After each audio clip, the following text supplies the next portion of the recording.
today I want to review a price action that happened on December 4th, right? So if we go back to here and then delete everything, right?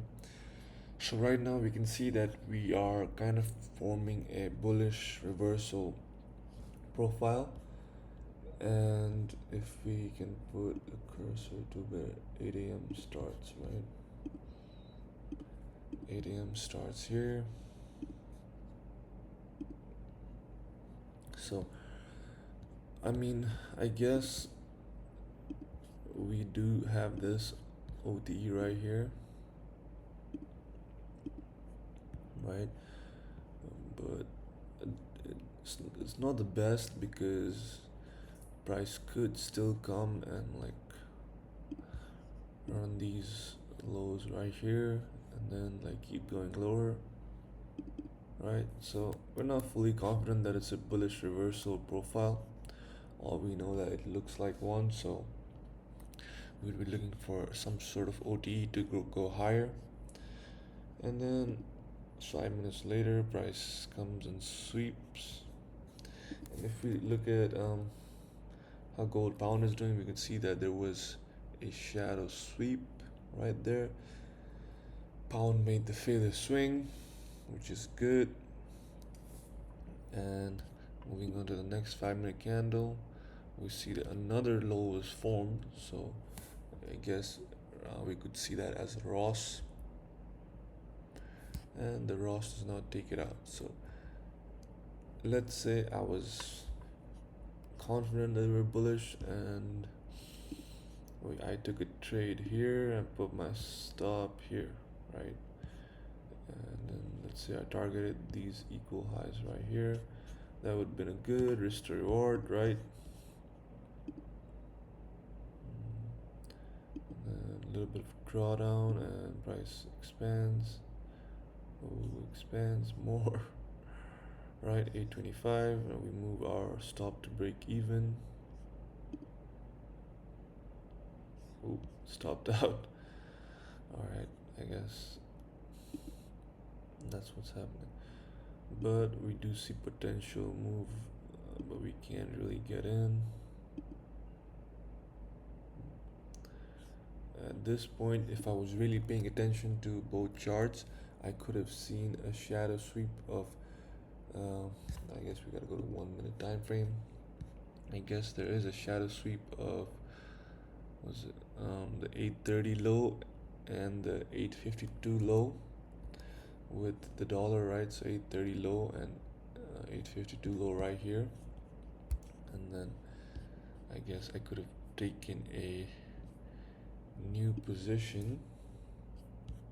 This is like I, I would be very hard. It would be very hard for me to catch this live. But let's say I saw it, right? Then I would still target the equal lows, right? I mean equal highs, and then just wait for price to do its thing.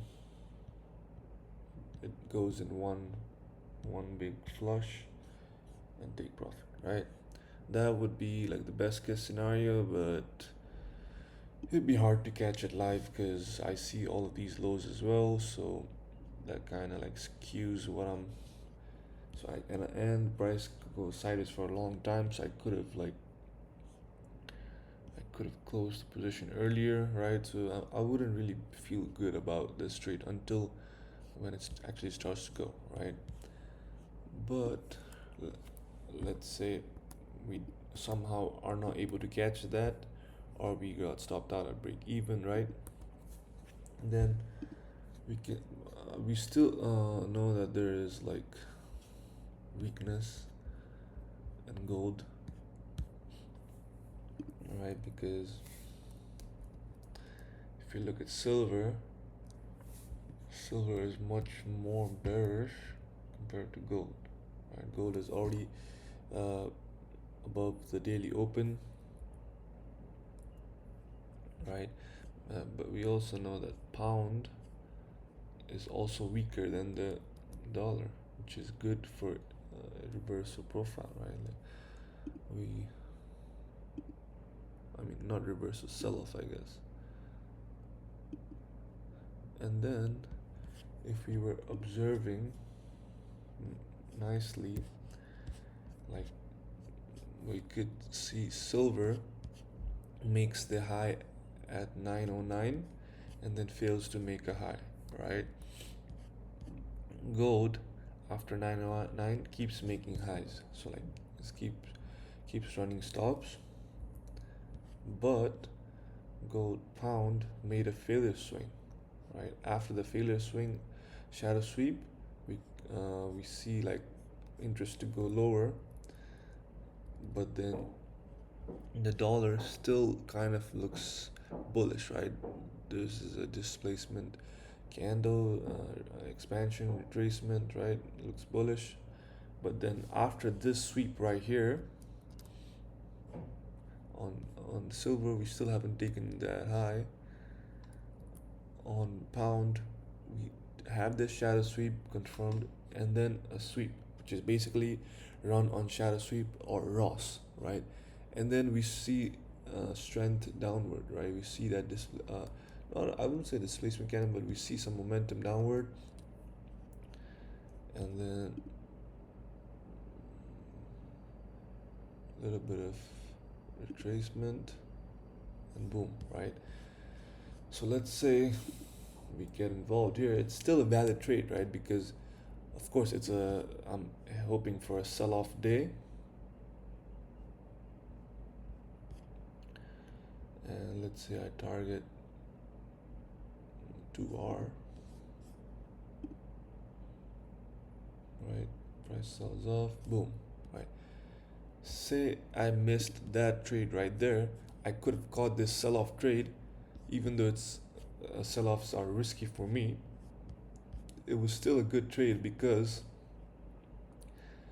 silver and pound, silver was making failure swing, right? And pound was making failure swing. And then there was a shadow sweep, and then there was a run on shadow sweep, right? And then after the run on shadow sweep, there was displacement. We got in, but I stopped above that, and we we took a 2R trade, right?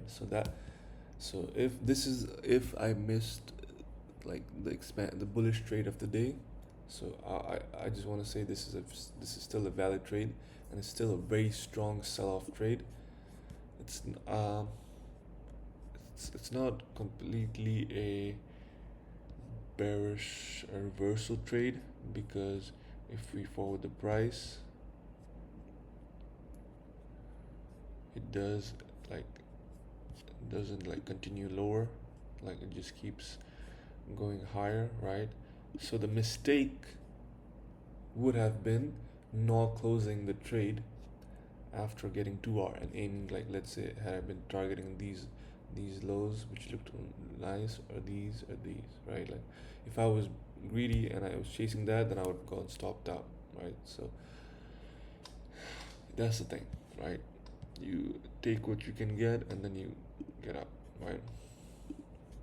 But yeah, regardless, this is my view. In the future, if I can get something like that, that would be nice.